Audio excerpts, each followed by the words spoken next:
Hello students, स्वागत आप सबका अपने यूट्यूब चैनल अर्थमित्रा में। और हमने लास्ट लेक्चर में शुरू किया था डिविडेंड पॉलिसी और डिविडेंड डिसीजन। और लास्ट वीडियो में हमने ऑलरेडी देखा what do you mean by dividend, types of dividend, what are the various factor which affect the dividend decisions and dividend pay out ratio. उसी series में आज हम discuss करेंगे next part, that is dividend theory और dividend model, जो numerical के हिसाब से इंपॉर्टेंट है। तो डिविडेंड में हम कुछ थ्योरीज की बात करते हैं, या जिसको मॉडल भी हम बोलते हैं, मॉडल की बात करते हैं। उन थ्योरीज या मॉडल को हम दो पार्ट में डिवाइड करते हैं, रिलेवेंस थ्योरी या relevance model versus irrelevance theory और irrelevance model. Relevance theory as the name suggest क्या कहती है कि dividend decision is relevant. Dividend decision क्या है हमारा? रिलेवेंट है and it's affect the value of the firm.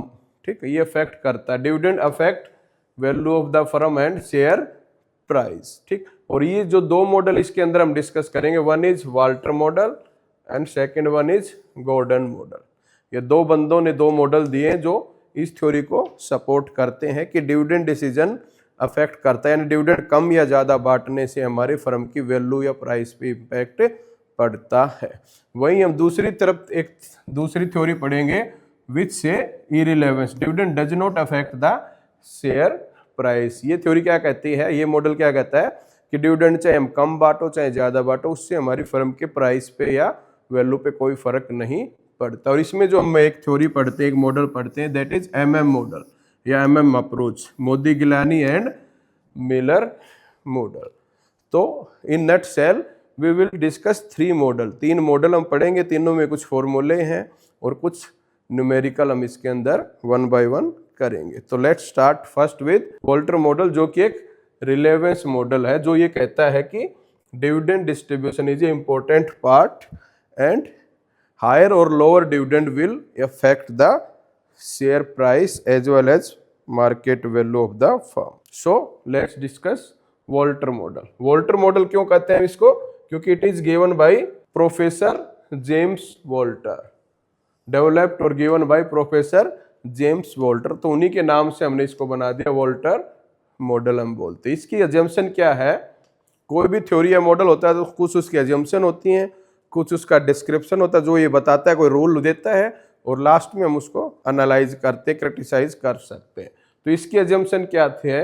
Dividend policy has a direct impact on the market value of share. Professor Walter क्या कहते हैं कि dividend decision is a relevant decision है और इसका इंपैक्ट पड़ता है, डायरेक्ट इंपैक्ट पड़ता है किसके ऊपर? Market value of share. ठीक, उसको एक्सप्लेन करने के लिए इसने दो कंसेप्ट डिटेल में डिस्कस किए, दो कंसेप्ट का यूज किया है। One is R, R means क्या है? हमारे रेट ऑफ रिटर्न। ये क्या कहते हैं? दो चीजों से फर्क पड़ता है, दो चीजों पे हमें कंपेयर करके डिसीजन लेना है कि डिविडेंड हमें कम बांटना है या ज्यादा बांटना। तो वो दो फैक्टर कौन कौन से हैं? Number one is R, rate of return, return on internal investment by the firm. R क्या होगा हमारा? रेट ऑफ रिटर्न क्या है कि फर्म हमारी किस रेट से कमा रही है, यानी एक किस्म से कहे तो आरओआई, रिटर्न ऑन इन्वेस्टमेंट। जो फर्म हमारा बिजनेस कर रही है उससे हमें कितनी रेट ऑफ रिटर्न मिल रही है, that will be denoted by R, rate of return. दूसरा जो फैक्टर लेंगे हम वो लेंगे के यहाँ पे क्या है? कॉस्ट, के फॉर कॉस्ट ऑफ इक्विटी। कई बुक्स में इसको के ही भी लिखते हैं, कॉस्ट ऑफ इक्विटी, कई जगह सिर्फ के लिखा है। तो कॉस्ट ऑफ इक्विटी क्या है? Required rate of return by share holder. ये हमारी क्या है? कॉस्ट ऑफ अरेंजिंग फंड्स है, जो शेयर होल्डर चाहते हैं कि इतनी रिटर्न हमें मिलनी चाहिए, क्योंकि हमने जो पैसा बिजनेस में इन्वेस्ट किया है वो हमारा शेयर होल्डर से आया है, तो उनको जो रिटर्न हमें देनी है या वो जो एक्सपेक्ट करते हैं उसको हम क्या बोलते हैं? Cost of equity. मान लो शेयर होल्डर की एक्सपेक्टेशन है 10%, तो के हमारा क्या हो जाएगा? 10%। और हमारी फर्म मान लो कमा रही है, रेट ऑफ रिटर्न है 15%, तो आर हमारा कितना हो जाएगा? 15%। तो यानी दोनों चीज हमें देखनी है, हमें ये देखना है कि कितना हमारा रेट ऑफ रिटर्न आर है और कितनी हमारी कॉस्ट ऑफ इक्विटी है। उन दोनों को कंपेयर करके हम डिसाइड करेंगे। तो क्या डिसीजन के क्राइटेरिया हमारा क्या रहेगा? तो इसने एक फॉर्मूला दिया है डिसीजन लेने के लिए कि फर्म की प्राइस कैसे निकलेगा। उसके लिए जो फॉर्मूला है that is P is equal to price, price is equal to D plus R divide by K into में E minus D divide by K। पहले हम समझते हैं इनसे मतलब क्या है। तो पी का मतलब क्या हो गया, मार्केट प्राइस पर शेयर, एक शेयर का क्या प्राइस वो निकलेगा हमारा यहाँ पे पी। दूसरी चीज आई है यहाँ पे डी, डी क्या है हमारा, dividend per share, D denotes for dividend per share, एक शेयर पे हम कितना डिविडेंड दे रहे हैं। आर और के हम ऑलरेडी डिस्कस कर चुके हैं। आर क्या हो गया, हमारे रेट ऑफ रिटर्न या इंटरनल रेट ऑफ रिटर्न, की हमारा बिजनेस किस रेट से कमा रहा है, वो हमारा हो गया आर। के हमने ऑलरेडी डिस्कस किया था, कॉस्ट ऑफ इक्विटी, कि हमारी कॉस्ट कितनी आ रही है इक्विटी की। और एक नई चीज इसमें क्या है, ई क्या है, अर्निंग, अर्निंग पर शेयर। तो यानी ये हमें फॉर्मूले में हमें ये 4-5 चीजें इनपुट करेंगे हम। कौन कौन सी चाहिए हमें, D dividend per share, R rate of return, K cost of equity and E stand for earning per share. ठीक, तो फॉर्मूला हमारा क्या हो जाएगा, price is equal to D dividend plus R divide by K into में E minus D divide by, इस सारे को हम डिवाइड करेंगे दोबारा से के ई के साथ या सिर्फ के, जैसा भी आप डिनोट कर रहे हो। तो इससे हमारा क्या निकल के आएगा, प्राइस, प्राइस ऑफ शेयर। तो हम क्या करते हैं, इसमें जो क्वेश्चन आता है नॉर्मली अलग अलग सिचुएशन में हम प्राइस निकालते हैं और उसका इंपैक्ट देखते हैं कि अगर हम डिविडेंड को कम या ज्यादा करते हैं उससे प्राइस कितना फर्क आता है। तो एक न्यूमेरिकल से पहले इसको समझते हैं। हमें कुछ डेटा दिया हुआ है, डिविडेंड का बारे में बता रखा है, अर्निंग पर शेयर, आर और के, 4 फिगर हमें इसमें चाहिए, 4 डेटा चाहिए हमें कोई भी क्वेश्चन करने के लिए। एक हमें चाहिए earning per share E, dividend per share that is D, ये हो गया हमारा ई, आर हमें दे रखा है 15% और के ई हमें दे रखी है 10%। ठीक, तो उसी फॉर्मूले को यूज करके हम क्या निकालेंगे, पहले गिवन सिचुएशन पे प्राइस।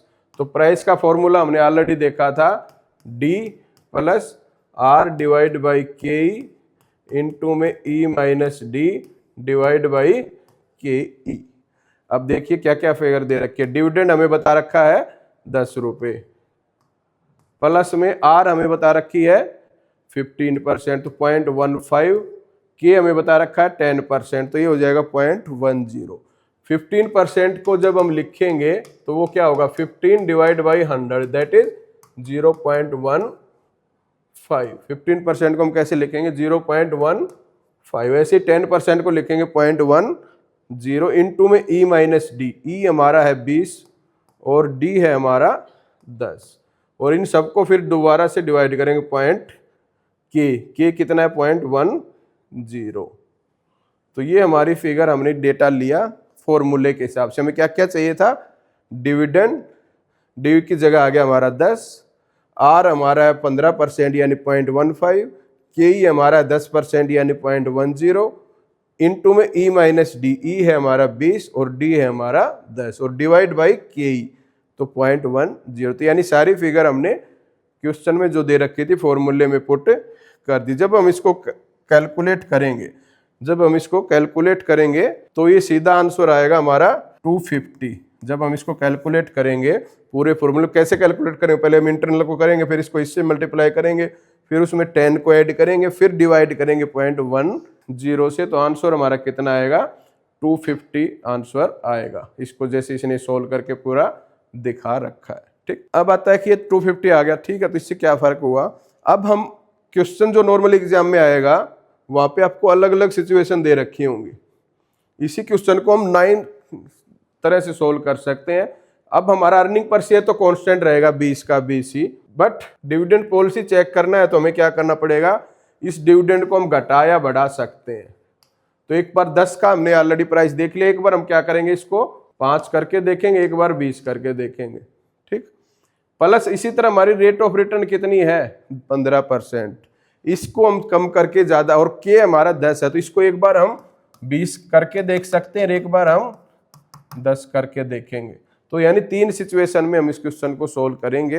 तो जब सोल्व करोगे तो फॉर्मूला हमारा वो एक ही रहेगा, वही वाला, तो आंसर हमारा हर सिचुएशन में जब हम डिविडेंड ज्यादा या कम करेंगे अलग अलग आएगा। और वो किस पे डिपेंड करेगा, आर और के ई पे। जब हमारी आर के ई से ज्यादा है तो ये फॉर्मूला क्या कहता है डिविडेंड मॉडल, कि हमें नेक्स्ट स्लाइड पे देखते हैं कि किस कंडीशन में हमें डिविडेंड ज्यादा बांटना चाहिए, किस कंडीशन में कम बांटना चाहिए। तो वोल्टर मॉडल का डिसीजन रूल क्या कहता है, आर अगर हमारा के से ज्यादा है, आर क्या है हमारा rate of return, rate of return, और के हमारा क्या है कॉस्ट ऑफ इक्विटी। तो आर अगर हमारा के से ज्यादा है तो रिटेन हमें ज्यादा से ज्यादा करना चाहिए। वो कंपनी कौन सी बोली जाएगी, ग्रोथ कंपनी, यानी पैसे की अच्छी रिटर्न भी मिल रही है तो हमें ज्यादा से ज्यादा क्या करना है, रिटेन करना है और कम से कम डिस्ट्रीब्यूट करना है। अगर आर हमारा लेस देन के ही है, आर यानी हमारी रेट ऑफ रिटर्न कम है, कॉस्ट ऑफ इक्विटी ज्यादा है, तो हमें पे higher dividend, high dividend pay करना है, ज्यादा से ज्यादा डिविडेंड को पे करना है, अपने पास कम से कम रखना है। और जहां पे आर और के दोनों बराबर हैं तो उसमें कोई फर्क नहीं पड़ता, dividend policy is irrelevant, normal company है, अब चाहो तो बांटो कम, चाहो तो ज्यादा बांटो, उससे कोई फर्क नहीं पड़ता। ठीक, तो वोल्टर मॉडल मेनली किस पे क्या कहता है कि बिफोर टेकिंग डिसीजन कितना डिविडेंड बांटना, आपको दो चीजों को कंपेयर करना है, किसको, R rate of return and K cost of equity. अगर दोनों बराबर है तो कोई फर्क नहीं पड़ता, आप बांटो रखो कितना ही करो, ठीक, बट ऐसा तो नॉर्मली होता नहीं। तो क्या होगा, या तो आर के ई से ज्यादा होगा या के ई आर से ज्यादा होगा। तो अगर आर हमारा के ई से ज्यादा, R mean rate of return हम कम आर ज्यादा रहे हैं, कॉस्ट ऑफ इक्विटी कम है, तो हमें ज्यादा से ज्यादा रिटेन करना चाहिए और डिस्ट्रीब्यूट कम करना चाहिए। बट अगर इसके रिवर्स है, कॉस्ट ऑफ इक्विटी ज्यादा है, आर हमारा कम है, तो हमें अपने पास नहीं रखना चाहिए बल्कि उसको ज्यादा से ज्यादा डिस्ट्रीब्यूट कर देना चाहिए। तो इसको हम अलग अलग फॉर्मूले से, उसी फॉर्मूले से अलग अलग सिचुएशन में चाहे तो न्यूमेरिकल कर सकते हैं। आंसर हमारा इसी सीरीज में आएगा जैसा इस थ्योरी के हिसाब से का। तो वोल्टर मॉडल क्या कहता है कि dividend decision is a relevant decision है और इससे हमारी फर्म की वैल्यू पे और फर्म के प्राइस पे इम्पैक्ट पड़ता है। और ये क्या कहता है कि फर्म का जो डिसीजन होना चाहिए डिविडेंड का, वो दो चीज़ों पे डिपेंड करके होना चाहिए। नहीं कि माँ के मिच के कोई भी डिसीजन ले लेंगे कि हम डिविडेंड इतना बांटेंगे इतना रखेंगे, उससे पहले आपको दो चीज़ों को कंपेयर करना, आर एंड के। ठीक, तो ये हो गया हमारा वोल्टर मॉडल। सेम ऐसे ही हमारा दूसरा मॉडल है, that is Gordon model. Gordon model क्या है, ये भी प्रोफेसर गॉर्डन ने दिया था, इसलिए हम उसको डेवलप्ड बाय मेरोन गॉर्डन, तो इसलिए हम इसको गॉर्डन मॉडल कहते हैं। It is also a relevance theory, ये भी एक रिलेवेंस थ्योरी ही है, बस इसने थोड़ा फॉर्मूला चेंज कर दिया। अदरवाइज ये भी यही कहता है कि डिविडेंड डिसीजन जो है वो एक रिलेवेंट डिसीजन है और हमें इसको सोच समझ के लेना। इसके डिविडेंड कम या ज्यादा करने से इन ए गिवन सिचुएशन हमारी फर्म की वैल्यू और प्राइस पे इम्पैक्ट पड़ता है। ठीक, तो गॉर्डन मॉडल की कोर अजम्पशन क्या है, इन्वेस्टर प्रेफर करंट डिविडेंड। ये क्या कहता है कि इन्वेस्टर जो है वो करंट डिविडेंड, जो आज डिविडेंड ज्यादा से ज्यादा मिले, वो प्रेफर करते हैं। और हर इन्वेस्टर ये चाहता है, शेयर होल्डर ये चाहता है कि उसको डिविडेंड ज्यादा से ज्यादा मिले और फ्यूचर अनसर्टेन गेन, क्योंकि फ्यूचर अनसर्टेन है हमारा। They prefer a certain dividend return today than a risky return tomorrow. तो उनकी प्रेफरेंस हमेशा क्या होती है कि आज उनको डिविडेंड ज्यादा मिले। A bird in the hand is worth two in the bush. ठीक, तो investor prefer a current dividend और फ्यूचर कैपिटल गेन, और फ्यूचर के लिए तभी जाना चाहेंगे जब उनको लगे कि कंपनी के पास पैसा रखने से, रिटेन करने से उनको ज़्यादा बेनिफिट होगा, तभी वो इसके लिए तैयार होंगे। अदरवाइज एक नॉर्मल कंडीशन में इन्वेस्टर ये चाहेगा कि उसको करंट में डिविडेंड ज़्यादा से ज़्यादा मिल जाए। तो इसमें जो है फॉर्मूला थोड़ा सा हमारा चेंज हो जाएगा। इसका जो फॉर्मूला गॉर्डन ने दिया, that is price is equal to E into में 1 minus B divide by K minus में बी आर। ठीक, पी का मतलब वही हमारा प्राइस पर शेयर हो जाएगा, ई हमने ऑलरेडी देखा अर्निंग पर शेयर, के हम ऑलरेडी देख चुके कॉस्ट ऑफ इक्विटी है। यहाँ पे एक नई कंसेप्ट क्या है, ये बी जो यहाँ पे भी आया और यहाँ पे भी आया। बी क्या है यहाँ पे, रिटेंशन रेट या रिटेंशन रेशियो। रिटेंशन मीन्स कितना पैसा हम रखने की सोच रहे हैं या रख रहे हैं। मान लो मेरा 100 रुपीज अर्निंग पर शेयर है, उसमें से मैंने 70% रख लिया, तो 70% या 0.7 हमारा क्या हो जाएगा, रिटेंशन रेट। कितना पैसा हम रिटेन कर रहे हैं। आर हमारा वो ये रेट ऑफ रिटर्न। तो फॉर्मूला हमारा क्या बन जाएगा, P इज इक्वल टू ई, ई हमें क्वेश्चन में चाहिए earning per share, 1 minus B, B कौन सा हो गया, retention rate, divide by K cost of equity, minus में B into R. B R क्या होगा हमारा, B R is equal to B into R. B हमारी क्या होगी, रिटेंशन रेट, इंटू आर क्या हो गया हमारा, रेट ऑफ रिटर्न।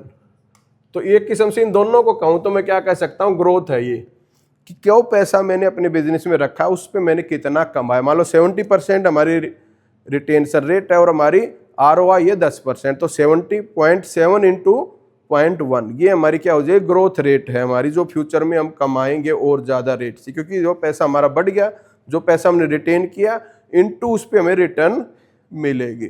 तो बी और आर दोनों को हम मल्टीप्लाई करेंगे, वो ये वाला पोर्शन होगा। ठीक, तो एक न्यूमेरिकल से समझते हैं इसको। सो हमें अर्निंग पर शेयर दी है, जैसे क्वेश्चन लास्ट क्वेश्चन में था, यहाँ पे हमें रिटेंशन दे रखा 40%, यानी हमारा प्लान क्या है कि हम 40% पैसा रिटेन करेंगे और 60% को डिस्ट्रीब्यूट करेंगे। तो बी हमारा क्या हो गया, 40% या 0.4।